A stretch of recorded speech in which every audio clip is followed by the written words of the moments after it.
Hello and welcome to Rise and Unwind. Each week we connect with people across the country to share ideas, inspiration, and simple ways you can enjoy life right in your own neighborhood. I'm Kayla, and on this week's show we've got this. Is still happening for our family, and so it's in this season as well.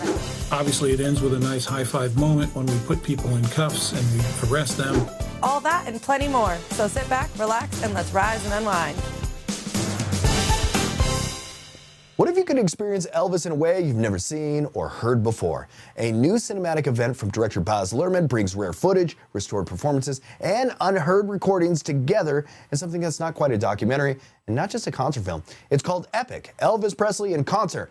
Baz Luhrmann joins us now to talk about his new big screen experience. Baz, welcome to the show, my friend. How are you? I'm good, Dan, and I love the way you described it as a cinematic event, because people are having trouble to sort of say what it is. That's what it is. This weekend, 1,900 screens all over the US.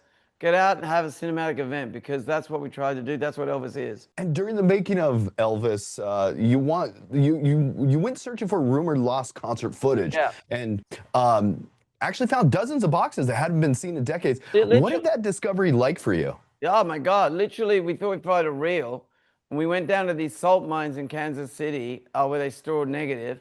Bang! There's 65 boxes. And 1635, some 8mm. And Peter Jackson helps us bring it back to us to a level of quality. I mean, just get to the biggest screen you can in your town. It's in every town this weekend. Just get out there and see it, because it is actually, I've seen it enough now. People like applaud during it, they dance during it. This is a movie you can really bother the other patrons, bother them with your noise and your energy, because that's what it's for. And this isn't simply a restored concert film. You described it as almost a cinematic poem. How did you approach shaping Elvis's life story through this dreamlike concert experience? Well, when I was working with my creative partner in this, John O'Redman, we found this one box, and in it, Elvis is just recorded, unguarded, telling you about his life story. And we said, no talking heads in this. Let's just have Elvis come to you in a dream and tell you his story really unrestricted, and music and sing along and concert moments, and he rocks out in it. Now sonically it's in 5/1. Everyone just says it sounds like it was recorded today, and the audiences are reacting like that. This is the concert, the world tour that Elvis never actually had. He dreamed of having one. He never got outside the US. As we're speaking, he's in 5,000 screens all around the world right now. And for audiences who think they already kind of know Elvis or absolutely loved your film from 2022, what makes Epic a completely different experience on the big screen? I go on YouTube and just see what fans are saying. They'll tell you. They're going like, I thought I knew him, and now, but it's his humor. He's so goofy. He's so disarming. And then just you see him creating the music. Like you see him take a song like Bridge Over Troubled Water, Simon & Garfunkel, and turn it into this like gospel powerhouse song. And, he's so unpredictable. And I think people are, even hardcore fans are going like, one guy said, he said it beautifully. He said, this is the film that Elvis always dreamed of making, but 50 years after his death, he's finally in it. Baz, I want to thank you for joining me today. Epic Elvis Presley in Concert is in theaters now. You can find showtimes and tickets at your local theater and experience Elvis like never before. Baz, it's been a pleasure to have you on here, my friend. Yes, my man. You're cool. Do you ever wonder how much planning and pressure and storytelling goes into what happens inside a WW ring? Season 2 of WWE Unreal pulls back the curtains even more, taking fans behind the scenes on the road to SummerSlam. Joining us today is Lyra Valkyrie, one of the superstars featured this season, giving fans a closer look at what it really takes to bring those moments alive. Welcome to the show, Lyra. How are you? Thank you. I'm good. How are you? I'm doing okay. Season 2, it's diving deeper into the writer's room and the build towards SummerSlam. When you watched it back, what surprised you most about seeing that process on screen? I can't watch it back because it was a very kind of hard moment for me that got captured on Unreal. So it's very strange that the whole world is seeing it, but this is what people want to see. So there you go. Oh, okay. Fans usually see the finished performance. What does WWE Unreal reveal about the preparation and collaboration that people may not realize happens before a match? I think it definitely reveals the pressure and the the chaos that goes on behind the scenes, because it's live TV, so everything obviously looks great. And we just pop up and look our best on Raw and SmackDown. But I think it's showing a very kind of gritty, real side of the people on the show and what we go through every single week. So I guess that's really cool that people get to see that and just understand the chaos behind it all. And this season features so many big personalities and storylines. As a superstar, what's it like balancing your own journey while everything else around you is constantly evolving? Oh, it's like hard. That's one of the struggles, is like trying to keep your whole life together while performing at your best. So it's definitely hard, and I think Unreal really showcases that what it is we go through. So yeah, it can be tough, but it's also like the most rewarding thing in the world, and it's so addictive, and the adrenaline, like you can't even describe it. I don't know if any other job or like sport or anything, I don't know if anything is comparable to what we do. So it's cool that like people get to understand that a little bit more watching the show. And the show, it captures a lot of high pressure moments. How do you personally stay grounded when the stakes are that high pretty much week after week? I think as like my way of staying grounded is as long as I know that I'm putting the work in behind the scenes and I'm doing everything I possibly can. That's when I know, like, okay, I'm gonna do my best here. And if I don't, then like what can I do? That's just where I'm at. Like I have to, if I'm doing the work behind the scenes, then I'm gonna be proud of what I'm doing. And for longtime WWE fans and for people who may be new to this world, what do you think they'll appreciate most about season 2 of WWE Unreal? I think people will appreciate the fact that this is the first time ever that this show is pulling back the curtain so much. It's something that's been protected for years. And there's still people that, like, I'm one of them, that I'm not sure how much we like that, but there's a big demand for it. So I think people who have wanted that, like lifelong fans who have wanted to see what it's like behind the scenes, I think that's what, like, this is their chance to actually get to see that. All right, I want to thank you for joining me today. WWE Unreal Season 2 is streaming now on Netflix, taking fans behind the scenes all the way to SummerSlam. Lyra, thanks for joining me today. No, thank you for having me. There's something powerful about a song that feels real, like it was pulled straight out of someone's life. Country artist Harper Grace has a new single called If Daddy Says No, and it's all about that push and pull between following your heart and honoring where you came from. She's a Texas native with more than 17 million career streams and national TV appearances under her belt, and now she's stepping into country radio in a very big way. Harper Grace, welcome to the show, my friend. How are you? I'm so wonderful. How are you? Thanks for having me. We're doing good over here. We were listening, and that song just feels really personal. What was happening in your life when you wrote If Daddy Says No? Well, I'll tell you what. I was in a relationship that I thought I was so in love, and I was ready to run away, get married, and do all the things. But thank the Lord, because my dad said no. So this is a very, very true, very personal story. And at the time I wrote this song, I was really stuck in between what the right decision was. I grew up in Texas. I have been so close with my dad ever since I was little. We went to father-daughter camps together, and I've always, always respected his opinion and what he thought of really anything. And at this time, I was in a relationship that did not honor me very well at all, as well as didn't honor my dad or my family. And so that really, really ate me up on the inside, which is what inspired If Daddy Says No. And it was a scary thing to write, and it's been a scary thing to talk about, but I'll tell you, the listeners of getting the opportunity of playing this song live have really been the thing for me to be encouraged to actually share this point of my life, because after I've played it live, I've heard so many different people's story of whether their dad actually did say no, and it was, a really bad relationship and they are no longer together and went through a divorce or whatever it may be, or their dad said no and they actually didn't end up getting married, or their dad didn't, chime in and they wish they did, or their dad did say no and they're living happily ever after. So there's so many different outcomes. And when I wrote If Daddy Says No, the lyrics don't have a resolution in the song, so that the listener is able to piece together what it is that their story might be in the midst of the lyrics. And so for me, my resolution was, my dad did say no, not to love, but to remind me that true love is worth waiting for, and finding somebody that really, really honors and respects you as a human being, as well as your family and what matters most to you, is important. And you've already had some huge milestones, national TV performances, 17 million streams, even a Netflix sync. How does this single feel different as your first one going into country radio? Honestly, it feels like I ripped a piece out of my heart and put it on paper and then passed it out to a bunch of people.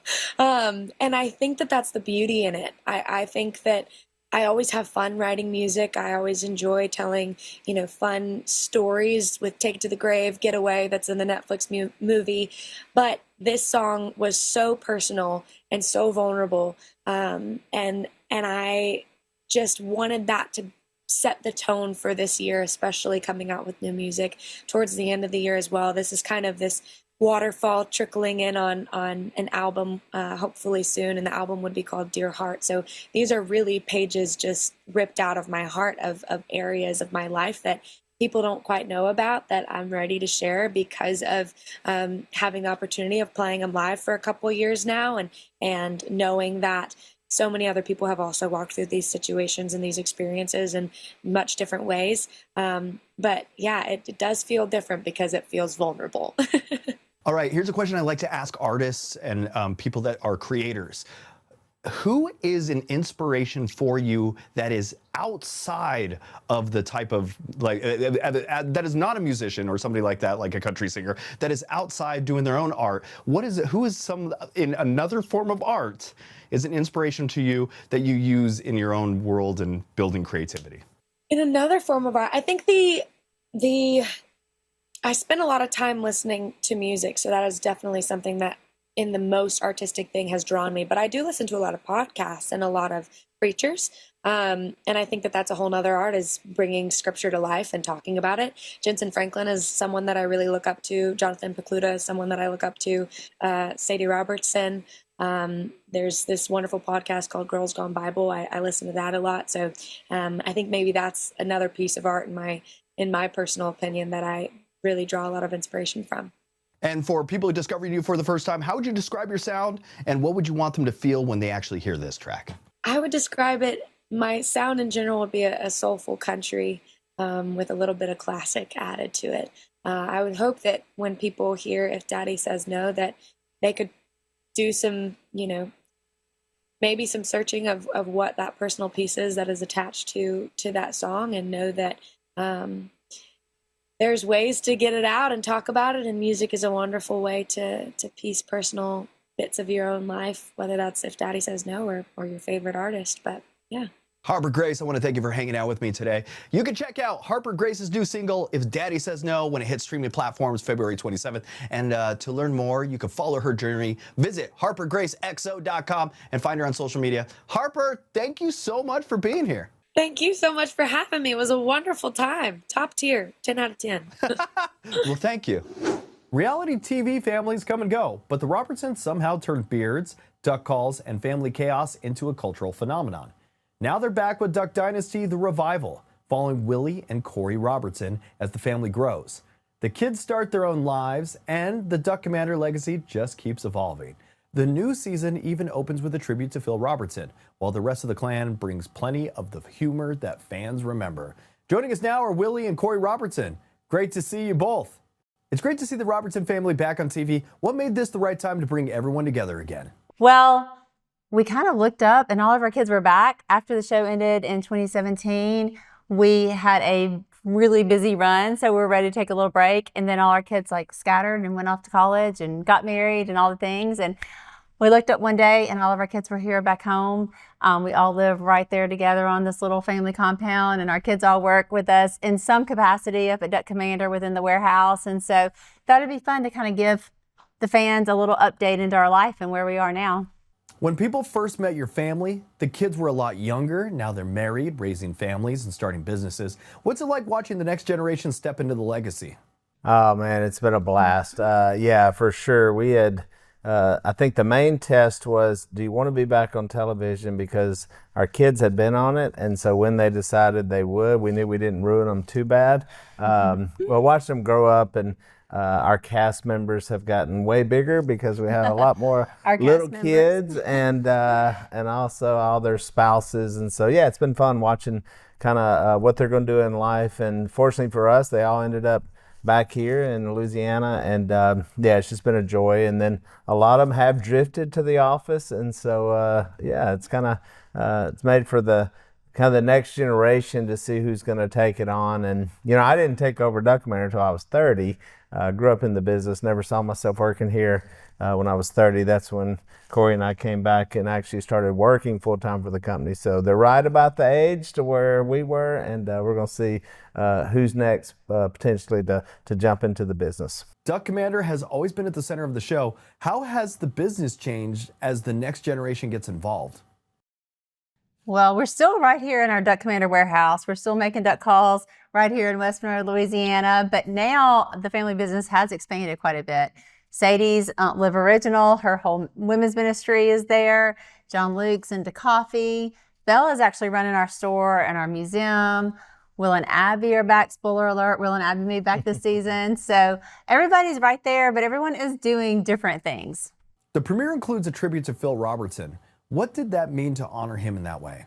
Yeah, it was kind of crazy because the week that the actual new series started, season 1, was the week that Phil actually passed away. And so it was literally a passing of the torch from Phil and that generation down to the next. And so we just thought it'd be awesome to start out season 2 honoring him. And we see some great parts of the show on there. I mean, it's like tons of real moments. And then also we had to kind of make it Robertson, and we had some tributes to Phil, some competitions like we like to do. Just a fun way to remember him, not only for us as a family as we go through the process of healing after he's passed on, but also for all the fans who's watched him for years and have really fallen in love with Phil and what he says. And yeah, to see him start off this show, it really was a tribute to the whole effort of even doing it. I mean, like Korie says, when we did that episode, it just felt like this is why we needed to come back and do the show. Yeah, it was really special. The most special part to me was having Miss Kay on there. We actually got to sit down with an interview for her, and she got to just reminisce about Phil and what his life meant to her. So it was really, really special. I was nervous for her, but she did so good. And I know that we'll all be glad, our family will be glad to have that moment and that legacy captured. There's also a sweet moment with Sadie welcoming her baby girl. What's it been like watching the family grow with all these new grandkids? Yes, you get to see. It was really full circle season because it does start off with the passing of Phil and ends with new life being born. So there was a real passing of the torch in this season. Sadie actually found out she was pregnant the week we started filming season 1. Yeah. And then Kit comes into the world at the end of season 2. So yeah, you just get a lot of real life moments. I think whenever we all sit down as a family to say, like, what do we want this show to be? One of the words that all the kids said was authentic. We wanted to bring people into our lives a little bit, let them see things that we're really going through, the good and the bad, and the fun. There's a lot of fun, and we laugh a lot, but that's kind of what it's all about. It's life. And actually, since we've gotten through filming, we have had twins now. John Luke and Mary Kate have had twins, which is our 10th and 11th grandchild. So grandchildren. So Korie's getting old.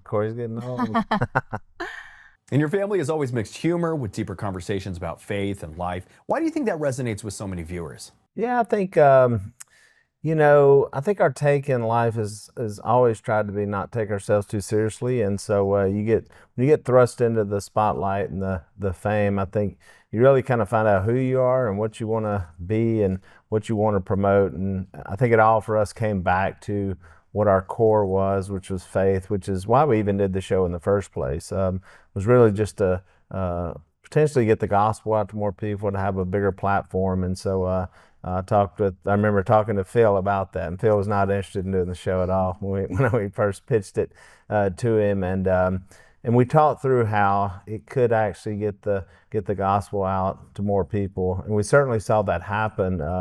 Not just through the show and through having a positive show that everybody can watch, but also through the books that have been written, the podcasts that have been done, the movies that have been made, all the things that we felt strongly about to put out there, that we had a passion for. And when you mix that with fun and humor, I think it's just a great combination, because everything is so serious now, and the world's serious and it's tough, and there's problems and politically, and everybody is at each other's throats. And so I think Duck Dynasty was a great show for people to sit down and watch and just kind of take a break and go, let me just smile and laugh and think about more positive things. When people watch this new season, what do you hope they take away from the Robertson family today? I think we want people to just see real life and see that, we're not perfect. Nobody's perfect, but we do all come together at the end of the day, around the table. I think that moment of the original Duck Dynasty is still happening for our family. And so it's in this season as well, that moment where we come around the table together. We thank God for what we have. We thank God for our blessings, and we forgive whatever grievances we might have or whatever fights we might have throughout that episode or that week. But I just think that's really important. I think that's what resonated with people the first time around, to see a family that isn't perfect but that loves each other, and to see people who put faith at the center of our lives. And that's who we are. It's what we do. It's what we've continued to do. And we hope that resonates with people. Yeah, and I hope that they see how important our family is to us, and how much we intentionally pour into our family to keep us together, to share meals together, to share in each other's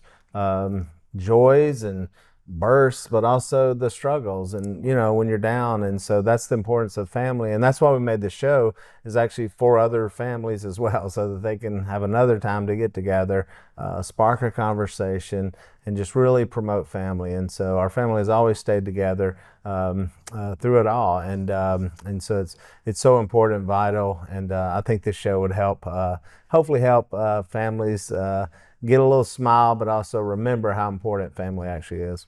I want to thank you two for joining me today. You can catch Duck Dynasty, the revival, on A&E, with new episodes airing Saturday nights at 10 p.m. Eastern. It's also streaming on the A&E app and at ANETV.com. Willie, Korie, thanks for spending a few minutes with us. Have you ever wondered how investigators actually track down predators hiding behind a screen? Online crimes against children are one of the fastest growing threats, and the work to stop them often happens quietly through digital clues, undercover conversations, and long investigations. A new investigative series gives viewers a rare look inside those operations. Detective Tony Godwin leads the Internet Crimes Against Children Task Force in North Texas and has worked nearly 7,000 cases over a 30-year career. Detective Godwin joins us now. Welcome to the show, my friend. How are you? I am great. Thank you very much for having me. I appreciate the opportunity. So your team investigates crimes that start online but can have real consequences. What does a typical case look like from the first digital clue to the moment someone is arrested? I mean, it really evolves rapidly. That's the one thing that I think the audience is going to notice, how quickly things happen and how quickly things escalate. But from the moment we put ourselves in this situation in an undercover capacity and the elements of the crime are met, which doesn't take long at all, like it's so fast and so quick, then it takes me and my entire team to put together all the steps necessary, legal process, and put all the affirmative links back together to figure out where this person is, who this person is, and then get ready for a takedown and hopefully a good arrest. In the series, we see undercover operations where investigators pose as minors online. What goes into building those cases and making sure the evidence holds up in court? I mean, people need to remember that everything that we do in an undercover capacity is based on what we know has happened to a real child. Unfortunately, children are exploited every single day online. And as a result, those reports get made and sent to us, and those are called reactive cases. So we know where they go. We know how they're talking. We know what they're doing, and we know what's happening to them. So we base everything we do in the undercover world just like that. We just put ourselves out there. Once it happens, once the communications start, which does not take long at all. And then once those elements go is when we move forward with all the legal process to get things tied together in a nice big bow on top of it, and hopefully ends with a great arrest and a successful prosecution. And you've worked nearly 7,000 cases during your career. How has the way predators online changed over the years? Well, we saw a big increase during the COVID time. I will tell you that we were forcing our children online and into school environments in an online capacity. And so we were just generally pushing everybody online because of our COVID scare and the things that were going around that. And so at the end of the day, it's like a pleasure paradise playground for these predatory types who are already in these platforms and doing what they're doing. And so they had a target-rich environment in front of them. So it has increased. And so also awareness has increased over time, but I'm hopeful it's going to increase even more with the show that's come out on A&E, because we want that intentionality. We want people to know. We want to raise the awareness level of the average person who maybe has some knowledge of this, but doesn't really understand the gravity of what it is.